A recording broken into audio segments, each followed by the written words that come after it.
Today, I went to the country where every drug is legal. The truth about Vancouver, Canada. This isn't a dystopian film. This isn't science fiction. This is real. And this is happening right now in one of the most developed countries on Earth, Canada. I came to Vancouver, a beautiful city on the Pacific coast. Before the increased police presence on Carroll Street, Calabash Bistro says coexisting with drug dealers helped them survive the disorder. But the reality is that we've had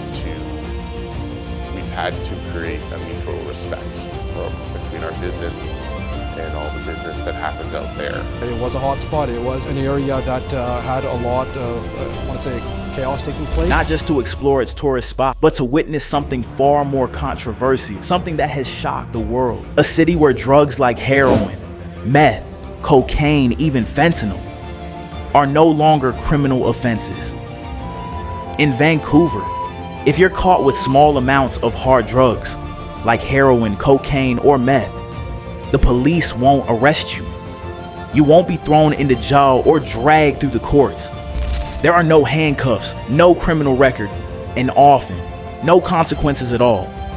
Instead, you're offered health support, maybe a referral to a rehab center or a social worker. But many times, even that doesn't happen. People walk away, drugs still in hand. The system treats it as a public health issue, not a crime. But in reality, that support is inconsistent, and many fall through the cracks without any help. And I wanted to see with my own eyes. Is this bold, controversial policy actually saving lives? Or is it quietly enabling a crisis? On paper, it sounds compassionate. Treat addiction as a health issue, not a crime. But walking through Vancouver's streets, the reality hits hard.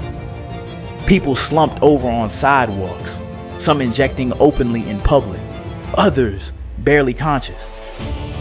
The line between freedom and neglect feels razor thin. Is this policy offering a second chance, or just turning away from the problem? That's what I came here to find out. Is this harm reduction, or have we just legalized slow, silent death? Vancouver is often called the Hollywood of the North. It's a city known for its booming film industry, cutting-edge technology, and breathtaking natural beauty. With snow-capped mountains on one side and ocean views on the other.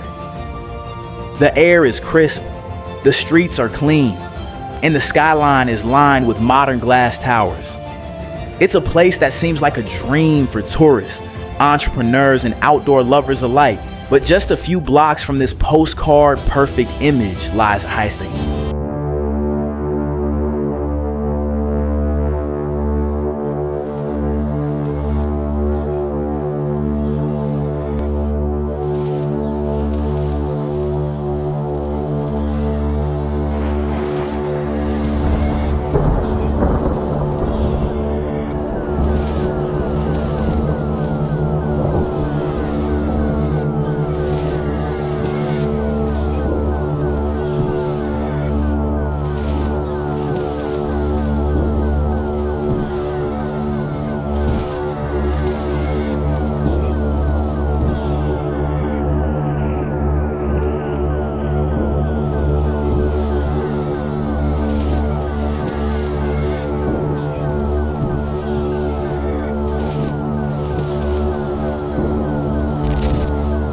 East Hastings Street, a place so starkly different, it feels like stepping into another reality.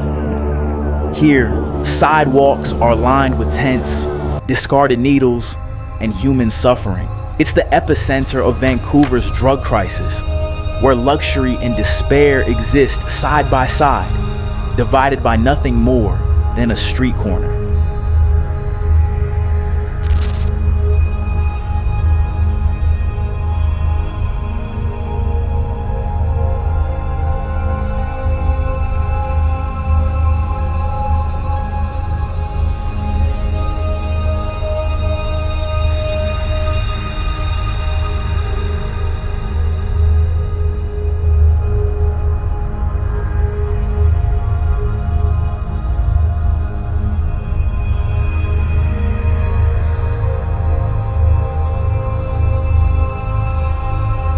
And after seeing all this, I was feeling emotional that what is happening in Canada, which I had never expected to reduce deaths, the government opened safe injection site places where drug users can consume narcotics under supervision.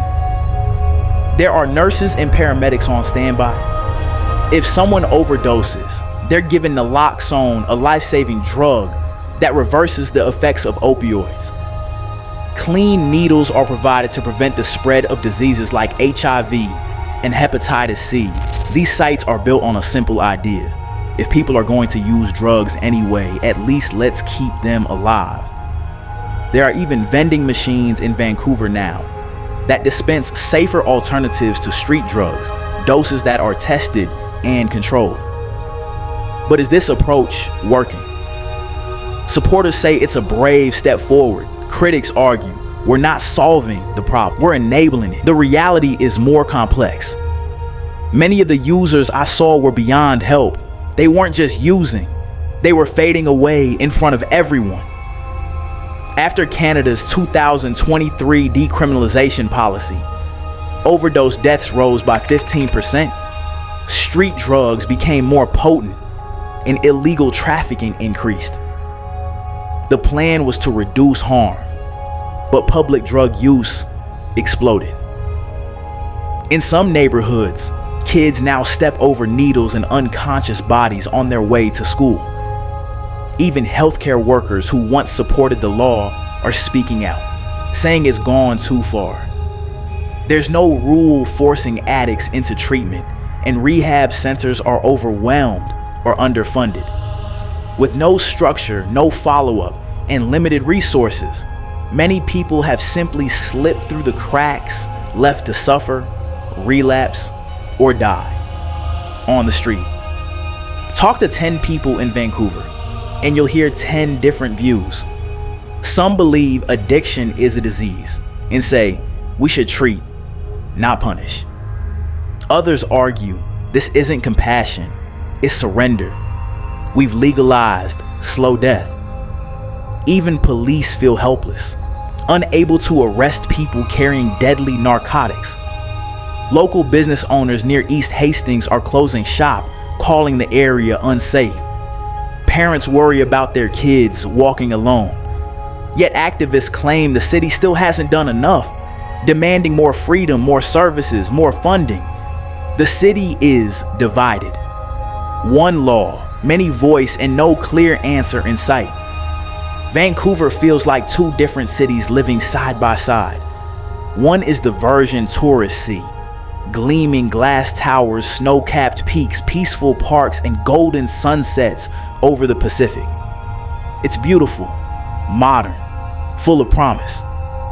But the other city is something else entirely. It's where people die slowly, surrounded by needles, trash, and silence. Every alley smells like chemicals and loss. You walk one block, and it feels like stepping into despair. A world where no one makes eye contact because pain is everywhere. This isn't just a drug crisis anymore. It's become something deeper, a collapse of human dignity.